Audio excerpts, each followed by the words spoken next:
The average American earns $2.7 million over their working lifetime. The median retirement savings at age 65, $87,000. That is not a rounding error. That is not a math problem. That is what happens when someone spends 40 years earning money without understanding how money actually works. And Federal Reserve data shows this is not the exception. It is the pattern. In this video, I am going to show you 6 rules that determine how wealth is built, held, and lost. Rules that exist in plain sight in tax codes and accounting textbooks that have never appeared in a single classroom curriculum. Welcome to Wired to Broke. Before I give you those rules, I need to show you something that will make them land differently. Think about what school actually taught you about money. 12 years of mandatory education. In most countries, 0 hours of financial literacy, not how interest compounds, not what a tax bracket means, not the difference between an asset and a liability, not how a bank actually makes money using your deposits, none of it. Now think about what wealthy families teach their children, not through formal instruction, through conversation, through the way money is discussed at dinner, through the assumptions embedded in how parents make decisions. A child raised in a wealthy household absorbs the following before they are 15, that there are different kinds of income and they are taxed very differently. That debt is a tool, not just a burden. That money has to be working, not just sitting. That the price of something is never its real cost. They learn this the way children learn language, through immersion, not instruction. Not because their parents sat them down with a whiteboard, because these ideas were in the air they breathed. Everyone else learns a different set of lessons. Work hard, save what is left. Don't talk about money, avoid debt. Put your paycheck in the bank and trust that something good will happen. These lessons are not wrong. They are incomplete. And an incomplete financial education produces an incomplete financial life. One where you work constantly, feel perpetually behind, and cannot name exactly why. That $2.7 million in lifetime earnings does not disappear at once. It gets consumed quietly, a little at a time, by the gap between how you were taught money works and how it actually works. That gap has a name. It is called not knowing the rules. Today, you learn them. 6 rules. Not motivational advice, not budgeting tips. The structural rules that govern how money moves, multiplies, and disappears in the modern economy, and why the people who know them are quietly playing a different game than everyone else. Rule 1. The government taxes 3 types of income, and it taxes them very differently. Type 1, earned income. Your salary, your wages, your hourly rate, the money you trade your time for, taxed at the highest rate, up to 37% federally, plus state taxes, plus payroll taxes. This is what most people earn, and it is the most expensive kind of income to receive. Type 2, portfolio income, dividends from stocks, capital gains when you sell an investment. Taxed at a lower rate, 15 to 20% in most cases, with long-term gains taxed even less. Type 3, passive income, rental property, royalties, a business you own but don't actively run. This income has access to deductions, depreciation, and legal structures that can reduce its tax burden dramatically, sometimes to near zero. In 2011, Warren Buffett wrote an op-ed in the New York Times. He revealed that he paid a lower effective tax rate than his secretary. His secretary earned a salary. He earned dividends and capital gains. The tax code was not a loophole. It was operating exactly as designed. The wealthiest people in the world minimize earned income and maximize passive and portfolio income, not because they work less, because they understand that the type of income matters as much as the amount. The tax code is a map of what the financial system rewards. The people who read the map play a completely different game than those who don't. Rule 2. Economists call it the velocity of money, and it explains more about the wealth gap than almost any other single concept. Here is how most people's money moves. Paycheck arrives, rent leaves, groceries leave, utilities leave, entertainment leaves. First of next month, you start again. High velocity, moving fast, but in one direction only, out of your hands and into someone else's. Here is how the velocity works differently in wealth-building households. Income arrives. A portion goes into assets, stocks, real estate, a business. Those assets generate income. That income is reinvested into more assets. The money moves, but each cycle generates more money. The critical difference is not the amount. It is how many productive cycles money completes before it leaves your control. The Rothschild family, one of the wealthiest dynasties in recorded history, operated on a single principle: never let money rest. Every unit of capital had to be working in something productive. Cash was not a destination, it was a starting point. Most people treat a savings account as the destination. The wealthy treat it as the waiting room. Rule 3. There is a number that most people never calculate, and it changes the way you see every financial decision you make. It is called opportunity cost. Every dollar you spend is also a dollar that will not grow. That sounds obvious. But the actual scale of what it means is almost never confronted directly. Here is the calculation. A 25-year-old buys a new car for $35,000. Common, reasonable. But the real cost of that car is not $35,000. If that $35,000 had been invested in a simple index fund returning an average of 7% annually, by age 65, 40 years later, it would be worth approximately $523,000. The car that cost $35,000 actually cost over $500,000 in future wealth. Nobody on the lot tells you that. Nobody in school taught you to calculate it.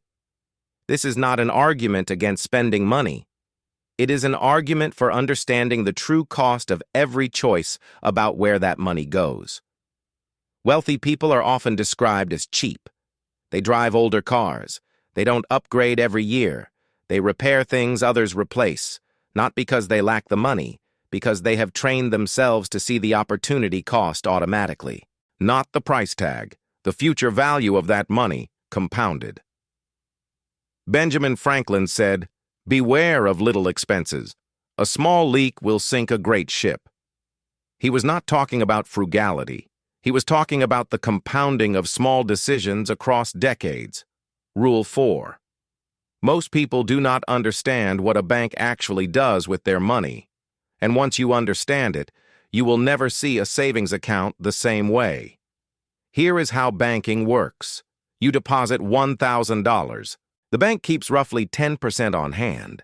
The remaining $900, your $900, is loaned to someone else at 6, 12, or 24% interest. You earn 0.01 to 0.5% on your $1,000. The bank earns 6 to 24% on the $900 it lent using your deposit. This is fractional reserve banking. The bank generates profit using your money, not theirs. Now consider credit cards. The average credit card charges 20 to 27% annual interest. When you carry a balance, you are not just paying for what you bought. You are paying 20 to 27% for the privilege of having it early, paid to the same institution already using your deposit to generate returns. The bank profits on both ends. Your deposits fund their loans. Your credit card balance funds their revenue. You are the product on both sides of the same transaction. But here is what this knowledge gives you. If banks generate wealth by lending capital at a rate above the cost of holding deposits, you can learn to operate the same way. Debt is a tool. Used by banks, it generates profit. Used carelessly by individuals, it destroys wealth. Used deliberately, to acquire an asset that earns more than the cost of the debt, it generates wealth exactly the way it generates profit for banks. Rule 5. If you put $10,000 in a savings account today and left it there for 10 years, would you have more money or less? Most people say, more. The bank pays interest. The number grows. Second question. In 10 years, will that $10,000 buy more things or fewer? Because the price of things increases every year.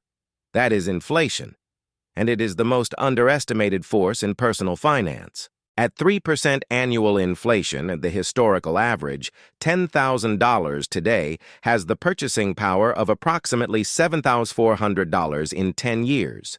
More dollars, but those dollars buy less. In real terms, you are poorer. A savings account paying 0.5% in a 3% inflation environment is not a safe choice. It is a guaranteed slow loss. The money appears stable. Its value erodes quietly every year, without announcement. This is the inflation tax, not on any ballot. No politician campaigns on it. It is simply the built-in transfer of purchasing power from those who hold cash to those who hold assets. Every year that inflation runs above your savings rate, wealth moves invisibly from savers to asset owners. Real estate, stocks, businesses, things that grow in value as the currency that prices them inflates. This is why the financially sophisticated convert cash into assets as quickly as possible. Cash is a vehicle, not a destination. Rule 6. This is the rule that changes everything else, and the one most completely absent from how most people were taught to think about money. Most people manage their finances using an income statement. Income in, expenses out. Make the number positive. This month, next month, every month. That framework is not wrong, but it is incomplete, and the part it leaves out is exactly where wealth lives. The balance sheet. Assets on one side, liabilities on the other, net worth at the bottom. The goal, grow the asset column, every month, every year, for decades. The income statement person asks, how do I earn more this month? How do I spend less this month? Real questions. They matter. The balance sheet person asks, how do I acquire assets that generate income? How do I eliminate liabilities that drain it? These questions build wealth. The other questions maintain it. Here is the practical difference. An income statement person gets a $5,000 bonus. They pay a bill, take a trip, upgrade a phone. Consumed. A balance sheet person gets the same bonus. They ask, what asset can I acquire with this that will generate income or grow in value? $5,000 that now works for the next 30 years. The income statement approach produces monthly stability. The balance sheet approach produces long-term independence.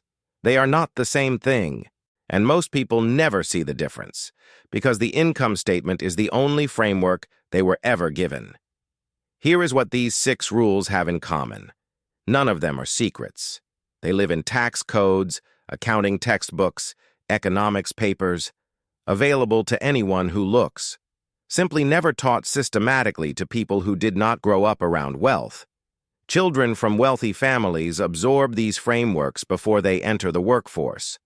At dinner tables, in the way money is discussed at home, in the assumptions that shape every financial decision they will ever make. Everyone else learns the opposite. Work hard, save what is left, don't talk about money. Not because anyone is deceiving them, but because the people teaching them never learned the other rules either. And so the frameworks pass down. The operating system of wealth stays inside the families that already have it. The paycheck-to-paycheck mindset passes to everyone else, not because of less capability, because the information never arrived. That changes today. 6 rules. The type of income matters as much as the amount. Let your money complete productive cycles before it leaves your control. Every spending decision has a future cost nobody calculates. Understand how banks profit, and begin to profit the same way.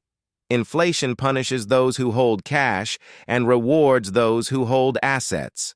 Manage your net worth, not just your monthly cash flow. The most expensive education is the one nobody gives you. You have spent a lifetime navigating a financial system without knowing its rules. Now you know them. The question is not whether you understand how money works. The question is what you will build with an understanding you cannot unlearn. Subscribe to Wired to Broke. Every week, one idea that changes how you think and how you live. See you in the next one.